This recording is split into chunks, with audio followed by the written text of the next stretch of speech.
Discuss किया था कि जो ह्यूमन एक्टिविटी क्या होती है, और हमने उसके 2 टाइप्स भी की थी, economic and non economic activity. फिर हमने इकोनॉमिक एक्टिविटी में 3 टाइप्स की थी, business, profession and employment. Then फिर हमने नॉन इकोनॉमिक के बारे में डिस्कस किया था कि नॉन इकोनॉमिक एक्टिविटी कौन सी होती है। आई होप आप सबको क्लियर हुआ हो। अगर कोई डाउट हो तो प्लीज़ कमेंट सेक्शन में कमेंट करिए, मैं आपको बहुत जल्दी जवाब दूंगी। सो नाउ अब हम डिस्कस करते हैं कि बिजनेस, प्रोफेशन एंड एम्प्लॉयमेंट क्या होता है। इनके हम सेपरेट डिस्कस करेंगे, हम इनके करेक्टरिस्टिक्स भी डिस्कस करेंगे बिकॉज एग्जाम्स में आ जाती है। Okay, so now start. सो बिजनेस क्या होता है? बिजनेस एक डेली बेसिस पे एक्टिविटी होती है। लगा लो कि मैं एक स्टूडेंट हूँ, मैंने शॉपकीपर से पेन 20 रुपीज़ का खरीदा और मैंने उसको 50 रुपीज़ में फ्रेंड को सेल कर दिया, तो मुझे प्रॉफिट 30 रुपीज़ का हुआ। बट वो मेरा बिजनेस नहीं होगा बिकॉज जो बिजनेस है वो बिजनेस रेगुलर बेसिस पे होता है। किस पे? रेगुलर, वो हमारा रेगुलर बेसिस पे होता है और वो डेली बेसिस पे होता है। और जो डे टू डे एक्टिविटी होती है, लगा लो जो शॉपकीपर ने पेन खरीदा और उसको बेचा, हाँ वो एक बिजनेस होगा बिकॉज वो रेगुलर बेसिस पे करते हैं। ओके, तो अब हम बिजनेस की डेफिनेशन डिस्कस करते हैं जो हमें दिया है डॉक्टर WR स्प्रिगल। किसने? Doctor WR स्प्रिगल।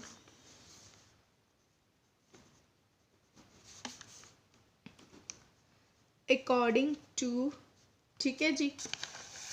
अब हम देखते हैं क्या होती है। All of the activities, all of the activities included in the production and sale of goods and services may be classified as business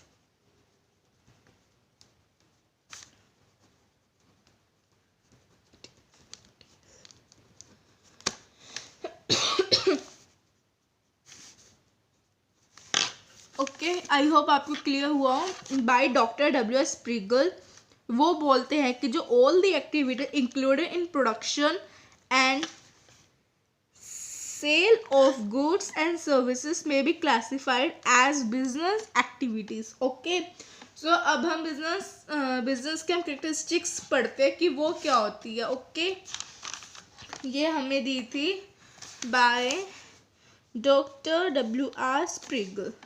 अब हम पढ़ें कैरेक्टरिस्टिक्स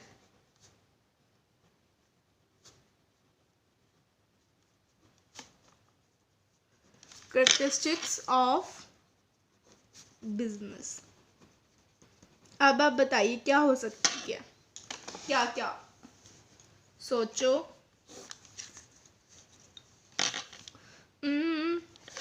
प्रॉफिट मोटिव है ना। जो बिजनेस है, बिजनेस हमें क्या सिखाता है? Profit motive. और रेगुलर बेसिस हमने ये पढ़ी लिया कि रेगुलर बेसिस पे होती है। और या exchange of goods and services में हम गुड्स सेल भी करते हैं और परचेज भी करते हैं, तो हो गया exchange of goods and services. और ये इकोनॉमिक एक्टिविटी है ना।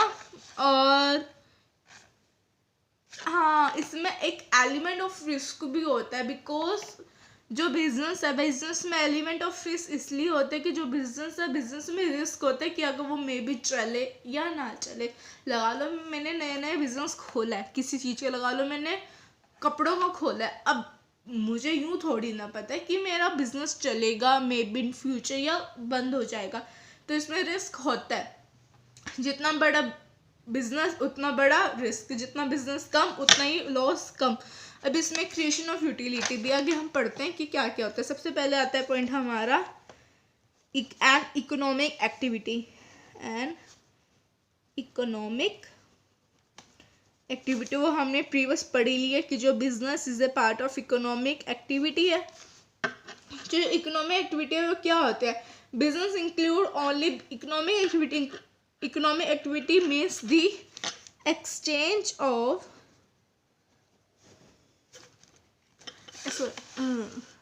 दिख रहा है, exchange of goods, exchange of goods and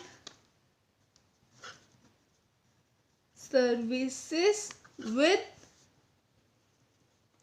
the purpose of earning what? Yeah, money. ठीक है, आई होप क्लियर हुआ हो, I think okay. So second point क्या बनेगा? Second point sorry, exchange of goods and service. Business में हम goods and service exchange भी करते हैं। ओके जी, exchange of goods and services.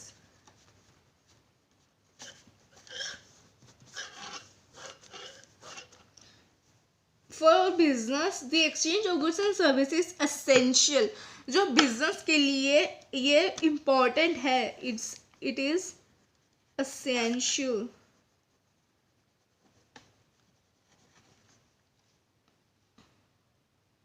Okay, essential है इसके लिए। और क्या हो सकता है इसमें? इफ एग्जाम्पल दे रही हूँ, if a shopkeeper purchase some material for his domestic use, this activity will not be called business, but if he purchased the same goods for selling it through his shop, then it will be a business. Okay, Hindi में बता देती हूँ क्या होता है, लगा लो हाँ, कि मैं एक शॉपकीपर हूँ, मैंने कपड़ा खरीदा अपनी फैमिली के लिए, तो वो मेरा बिजनेस नहीं होगा। अगर मैंने वो कपड़ा खरीदा दुकान पे सेल करने के लिए, that's known as my business. Okay, अब हम करते हैं third point, which is regulatory in dealing. हमने पहले दिया कि जो बिजनेस है वो ऑब्वियसली अगर रेगुलर होगा तभी वो बिजनेस कहलाएगा। तो ये मेन करेक्टरिस्टिक है इसकी, regulatory in dealing. Okay, so अब हम इसको भी पढ़ते हैं कि क्या होता है ये।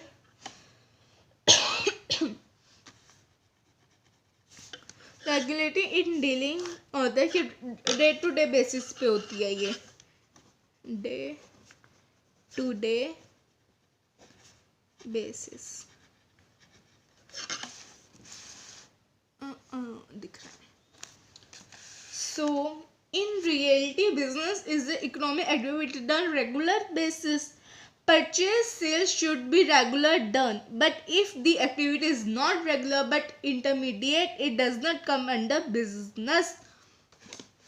ठीक है, अब हम सेकेंड पॉइंट पढ़ते हैं, फोर्थ पॉइंट पढ़ते हैं।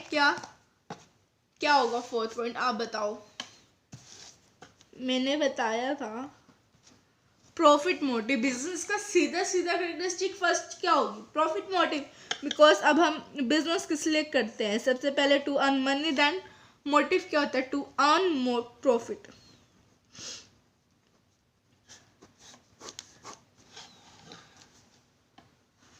जो पर्सन है वो कंसर्न, जो बिजनेसमैन होता है वो कंसर्न होता है किसके लिए? टू अर्न प्रॉफिट, यानी कि पर्सन कंसर्न टू अर्न क्या? प्रॉफिट। बिकॉज अगर किसी